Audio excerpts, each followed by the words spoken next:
2,50 derajat. Ya, taruhlah seperti begini nih. Umpamanya ini kita ambil garis bumi aja ya. Garis lurus saja tuh. Ini namanya garis gak ini apa kan ini? Di sangkar. Di sangkar itu ya. Nah, kira-kira matahari itu di sini nih. Hilal itu di sini nih. Kan kita melihat kan di sini nih. Ini 2,5 derajat. Tuh. Matahari apa bulan? Bulan ya, hilal ya, bulan. Kan menentukan awal Ramadan. Juga menentukan awal 1 Syawal. Kalau sudah minimal 2,5 derajat, kan kita biasanya orang kan berdiri di gunung, biar melihat itu tuh. Ya, biar melihat udah muncul belum hilalnya gitu. Kalau di laut bisa nggak ya? Ya kalau di laut garis mah tuh lebih gampang kalau di laut mah, ya. Di laut mah lebih gampang kan tidak ada penghalang. Biasanya kalau untuk yang orang-orang pegunungan, orang yang hidup di gunung biasanya cari tempat yang tinggi itu, karena kan banyak pohon-pohonan untuk melihat hilal ini. Nah, ketika tanggal 29 misalnya belum terlihat hilal, maka genapkanlah kata itu walitukmilul iddata, maka genapkanlah supaya 30 hari. Nah, puasa tahun ini dalam hitungan kan hari Jumat ya, hari Jumat dengan Sabtu. Kalau hari Jumat baru tanggal 29 kan? Nah, nanti Menteri Agama biasanya ada sidang isbat, penentuan awal 1 Syawal. Kalau pada malam Jumat itu terlihat hilal ini ya, maka besoknya sudah hari raya 1 Syawal. Kalau tanggal 29-nya belum kelihatan ya, masih rendah gitu tuh, di bawah 2,5, maka masih puasa hari Jumat itu ya. Jadi yang memutuskan ini kalau dalam kitab-kitab fikih namanya qadi. Dulu diartikannya penghulu ya, qadi itu penghulu. Tapi kalau sekarang qadi itu pemahamannya ya Menteri Agama. Qadi kan orang yang punya kebijakan, orang yang mempunyai kewenangan dalam menentukan satu urusan. Itu kalau hilal gitu warnanya kayak gimana? Melihat warna sinar bulan apa bulan persis kan? Apa bulannya bulat berbentuk bulat kelihatannya nggak ada sinar? Masih kecil anak bulan. kan paling sisa belum sabit di sini nih. Nggak bulat ya? Enggak, kan baru sedikit doang kelihatannya nih. Segitu doang nih. Ya, dan memang kerepotannya kalau dengan ru'yat itu ketika musim hujan, ketika mendung, tertutup awan, ya. Maka apabila ragu, udah tuh walitukmilul iddata, maka sempurnakanlah hitungannya digerakkan dengan 30 hari. Oke ya, itu hitung-hitungan hilal ya, ru'yat melihat bulan ataupun hilal. Sekarang karena di ujung Ramadan, maka saya akan menyampaikan apa sih hikmah Ramadan ini. Banyak pelajaran yang dapat kita petik gitu ya. Banyak hikmah yang kita raih di bulan Ramadan ini. Pertama, di bulan Ramadan itu kita mendidik untuk tamasa ruhani, piknik ruhani. Coba selama kita 11 bulan kita disibukkan dengan aktivitas tuh ya, kerja pulang, aktivitas seharian, berangkat lagi. Nah, di bulan ini kita melatih ruhani kita supaya lembut, supaya halus. Apalagi kita berjaga-jaga pada malam i'tikaf di 10 malam terakhir, ada rasa ketenangan. Kan yang pernah saya sampaikan itu kan malam Lailatul Qadar itu. Jadi sebetulnya untuk melatih hati kita supaya lembut gitu. Silakan Pak Joko. Jadi untuk Pak Joko ini tidak sudah baca lagi karena sudah habis sama Pak Agus sama Pak Cecep. Kayaknya sengaja. Lanjut ya.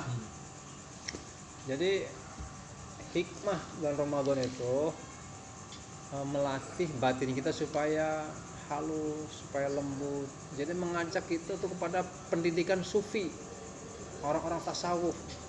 Orang-orang tasawuf itu dia akan bahagia ketika jauh dari dunia, ya, ketika meninggalkan hiruk pikuk, ya, aktivitas yang melelahkan.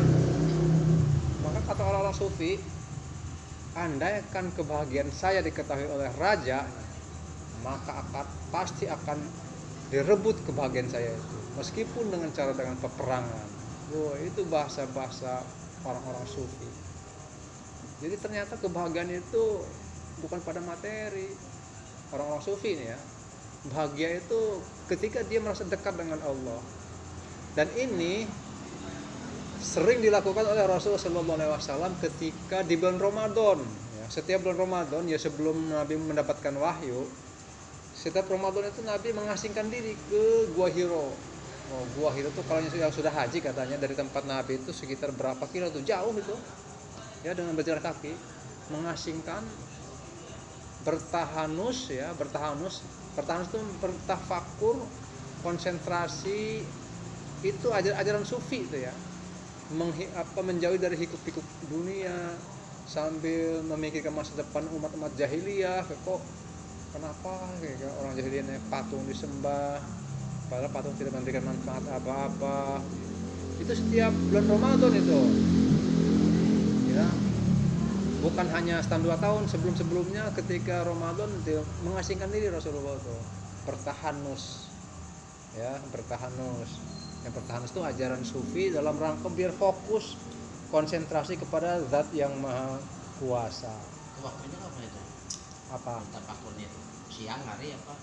Ya, siang, malam, kan mengasingkan diri itu. Kan sebelum mendapatkan wahyu itu 3 malam tuh selama di situ tuh, ya. Apakah rutin, ya? Adapun waktunya mah dalam satu riwayat belum ditentukan, ya. Pada intinya Rasulullah itu biasa melakukan tahanus itu di bulan-bulan Ramadan, ya, bertahanus.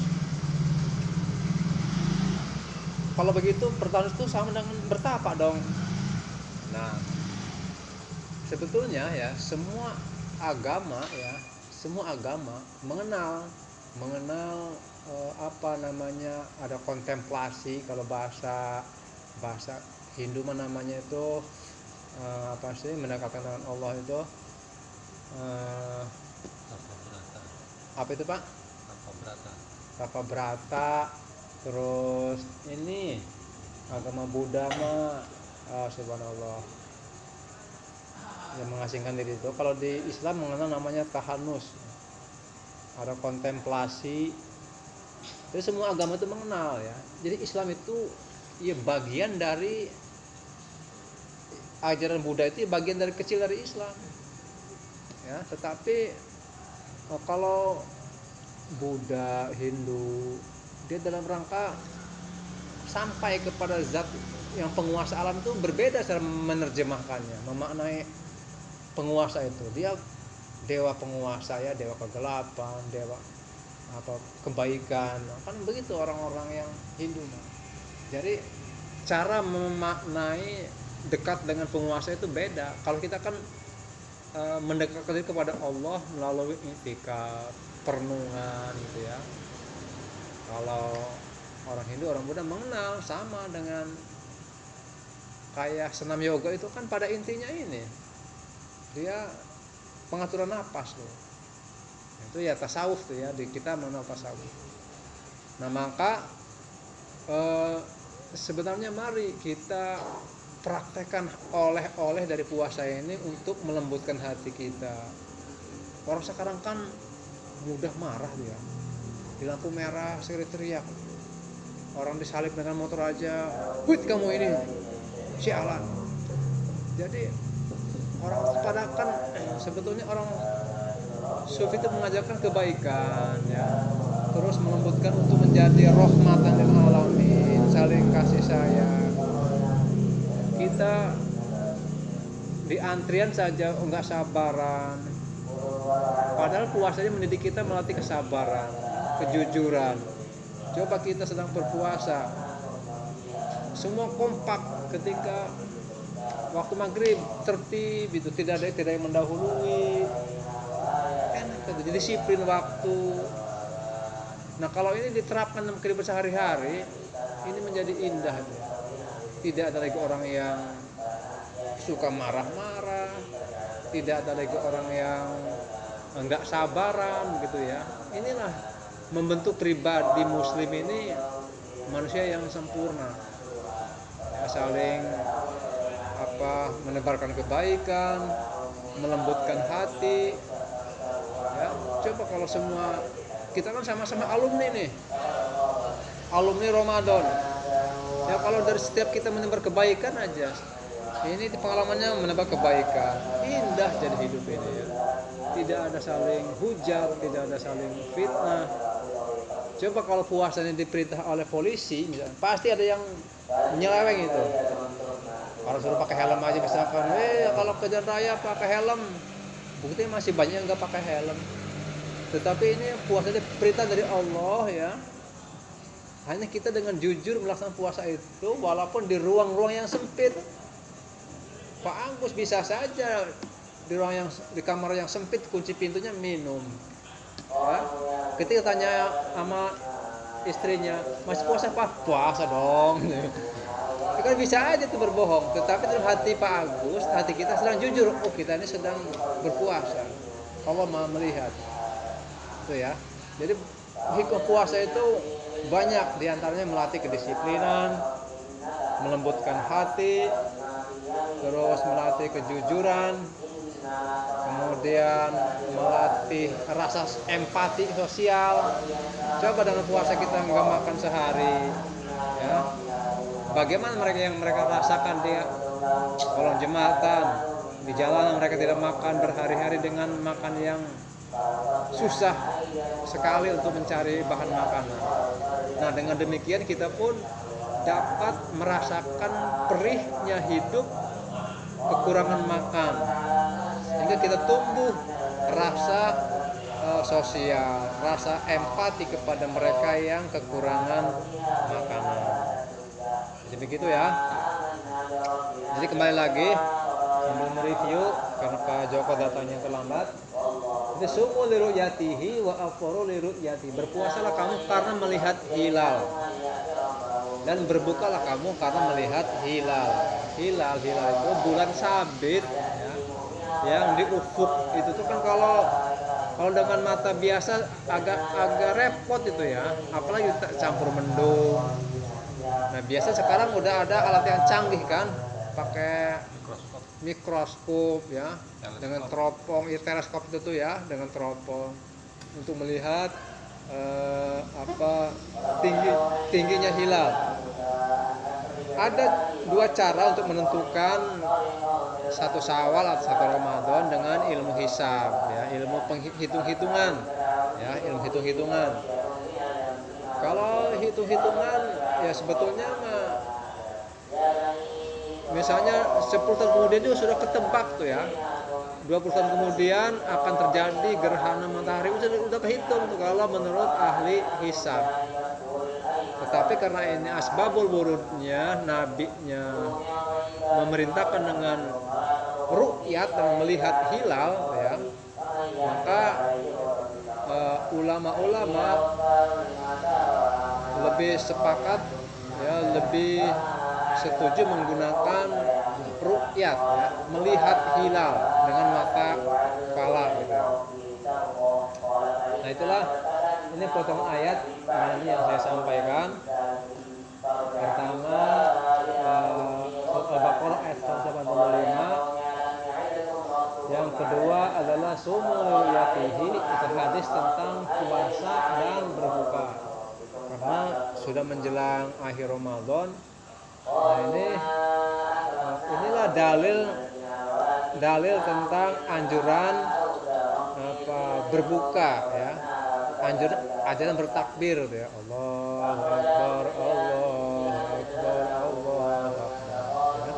Nanti saya ulang lagi tuh, kalau takbiran, kalau Idul Fitri ya, dimulainya sejak terbenam matahari sampai khotib naik mimbar. Setelah itu tidak dianjurkan lagi. Tetapi kalau Idul Adha itu dianjurkannya mulai terbit fajar pada tanggal 10 Dzulhijjah sampai hari-hari tasyrik, hari asar ya, sebelum matahari terbenam ya, pas asar lah ya. Misalnya saya ulangi lagi tuh, kalau lebarannya hari Senin berarti 10 lah. Selasa, Rabu, Kamis ya, Kamis sore itu udah tuh maghrib, malam Jumatnya sudah tidak dianjurkan lagi ya mengenai pembaca takbir. Boleh nanti Pak Joko atau Pak Agus, Pak Cecep di kerjaan sampai daripada melamun, daripada bengong tuh ya, takbir aja nggak apa-apa, Allah, ya dalam hati aja lah, nggak harus teriak-teriak sampai mengundang perhatian orang. Khawatir, wih Pak Cecep itu segitunya juga tuh Pak Agus di kantor apa teriak-teriak. Dan cukup dalam hati aja, membimbing hati supaya ingat dengan kebesaran Allah gitu ya. Baik, itu aja materinya ya, singkat dan padat. Apabila ada yang ditanyakan silakan diskusikan. Kamis kan ada rencana ada festival ini Gerhana, ya. itu karena mata harus takbir, ada yang bilang nggak usah takbir, ada yang usah takbir, biar kayak dikit-dikit. Iya. Ya kami sini. Baik. Apakah dianjurkan untuk bertakbir? Nah, peristiwa gerhana itu ya peristiwa alam, ya, peristiwa alam yang ya sebetulnya kekuasaan Allah.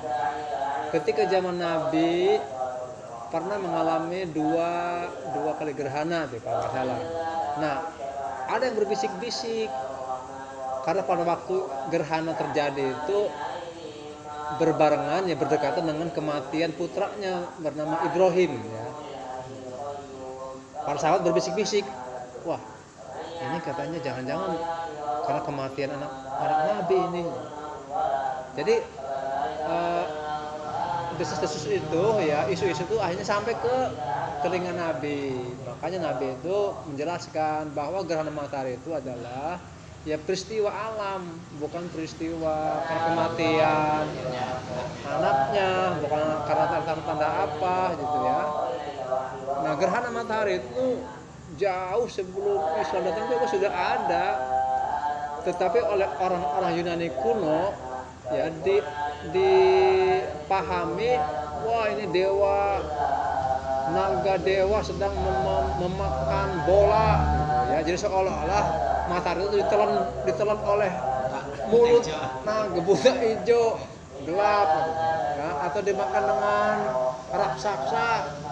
Bagaimana supaya dilepaskan lagi, dipukullah, bikin kendang-kendang supaya teriak-teriak bunyi-bunyian, tok yang punya beduk pukul beduk, yang punya kokop bunyi tong bunyinya, sehingga dilepaskan lagi tuh. Padahal mah enggak dibunyiin juga akan lepas, akan bergeser matahari kan. Nah, kembali ke Pak Cecep tadi pertanyaannya, apakah perlu bertakbir?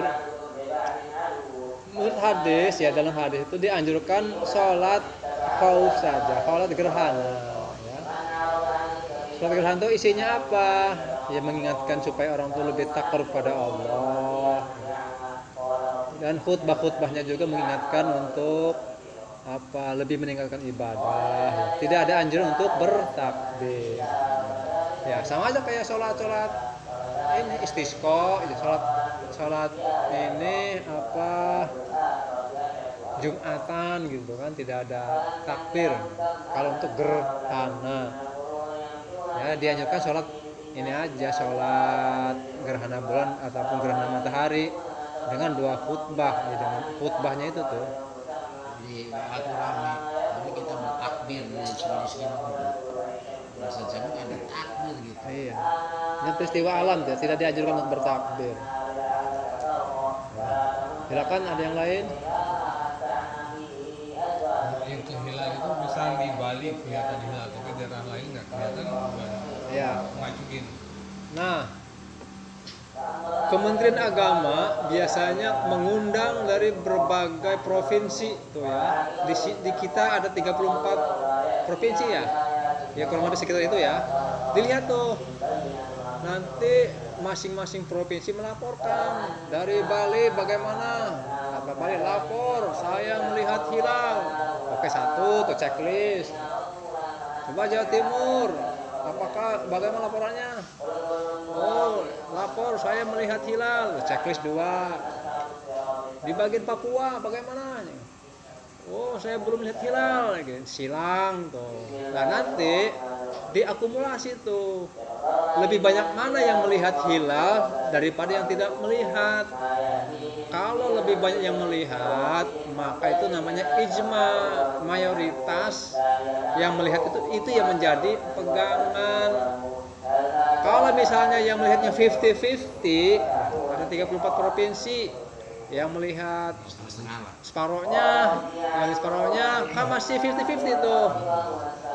Biasanya ya untuk kehati-hatian, ikhtiyat disempurnakan dengan 30 hari itu walituk mil iddata walitukabbirullaha ala ma hadakum.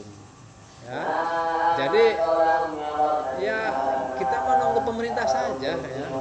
Jadi kan harus saya sampaikan, yuk kita taat kepada ulil amri karena itu bagian dari perintah Allah.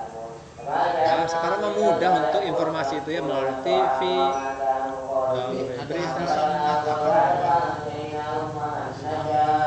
Siapa aja yang belum melihat hilal berarti itu udah jatuh 1 Syawal. Jadi semua orang boleh aja mengikuti. Ya, itu waktu dulu kondisinya ya. Kondisinya ada orang yang hidup di pegunungan tuh ya. Tiba-tiba lapor ke Rasulullah, ya Allah, ya Rasul, saya melihat hilal ya. Nah, sehingga orang itu untuk supaya bersyahadat, supaya kesungguhannya dia bersyahadat, maka boleh berpuasa. Nah sekarang ya, ini untuk menjaga kehati-hatian saja. Ya, boleh jadi mata ini melihatnya karena agak burem gitu ya. Sebetulnya hanya kehati-hatian saja untuk memantapkan bahwa puasa ini betul-betul dapat dilaksanakan ya, berbeda dengan ijtihad pada masa Rasulullah. Kan ketika zaman Nabi mah segala permasalahan langsung ke Nabi. Masalah bagaimana cara sholat, masalah rumah tangga, masalah politik, masalah hutang piutang, langsung ke Nabi ya, makanya Nabi itu manusia yang sabar ya. Semua dilayani, orang yang rakyat jelata, masyarakat biasa, orang yang sahabat yang terhormat. Nabi itu tidak membeda-bedakan orang yang datang, tamu yang datang. Berbeda dengan kita sekarang kan, perjanjian belum, bapak lagi tidak ada, itu protokoler. Maka sampai waktu belum ada aturan ya, Nabi itu sampai sibuk tidak ada waktu untuk istirahat. Nabi di dalam, ya Assalamualaikum. Sehingga diaturlah oleh Al-Quran ya, yang artinya begini, janganlah kamu masuk ke rumah Rasulullah sampai ada izin dari Rasulullah. Jadi kan ini mungkin pelajaran bagi kita ya, ketika kita masuk rumah yang kita hormati ya, ucap salam dulu, terus melihat waktunya juga gitu mau bertamu. Boleh jadi yang kita kunjungi orang yang sedang tidur, lagi istirahat. Itu mulailah para sahabat itu tahu tuh kapan waktunya berkunjung. Waktu belum ada Al-Quran itu belum ada penjelasan kapan waktu aja datang tuh. Sehingga Nabi itu waktu untuk keluarganya tersita, istirahatnya tersita, sehingga ada pemahaman ya, ketika Nabi itu masuk rumah maka itu waktunya milik keluarganya. Ketika Nabi keluar dari rumah maka itu milik umatnya, dan siap untuk melayani pertanyaan dari para sahabat-sahabat, dari umatnya yang ingin bertanya tentang Islam, bertanya tentang haid, bertanya tentang masalah jual beli begitu ya. Cukup sampai sini? Ya baik, kalau sudah dirasa cukup dari saya sampai sini saja. Mudah-mudahan apa yang dapat saya sampaikan diambil hikmahnya. Dan terakhir menjelang Idul Fitri ini saya pribadi mohon maaf apabila selama menyampaikan materi ya mengandung terdapat kekhilafan dan kekurangan, karena saya juga sebagai manusia biasa tentu tidak lepas daripada kekurangan dan kesalahan. Terakhir mari kita sama-sama bacakan doa kafaratul majlis. Astagfirullahaladzim, astagfirullahaladzim, astagfirullahaladzim. Subhanallahumma bihamdika asyhadu an la ilaha illa anta astaghfiruka wa atubu ilaik. A'udzu billahi minasyaitonir rajim. Bismillahirrahmanirrahim. Allahumma shalli ala sayyidina Muhammad fil awwalin wal akhirin. Wa barik wa sallim radhiyallahu ta'ala an kulli sahabati Rasulillah ajma'in. Amin amin alhamdulillahirabbil alamin. Hamdan syakirin hamdan mu'minin. Hamdan yuwafi ni'amahu wa yukafi mazidah. Allahumma shalli ala sayyidina Muhammad wa ala sayyidina Muhammad. Allahumma ighfir lana dhunubana wa li walidayna warhamhuma kama rabbayana shaghira. Rabbi zidna ilman nafi'an warzuqna fahma. Allahumma taqabbal minna siyamana fi hadhil yawm wa kullu fi syahr Ramadan. Allahumma ij'alna min ahlil ilmi waj'alna min ahlil ibadah waj'alna min mal wa min sadaqah. Rabbana atina fid dunya hasanah wa fil akhirati hasanah wa qina adzabannar. Wa sallallahu ala sayyidina Muhammad wa ala alihi wasallam. Walhamdulillahi rabbil alamin.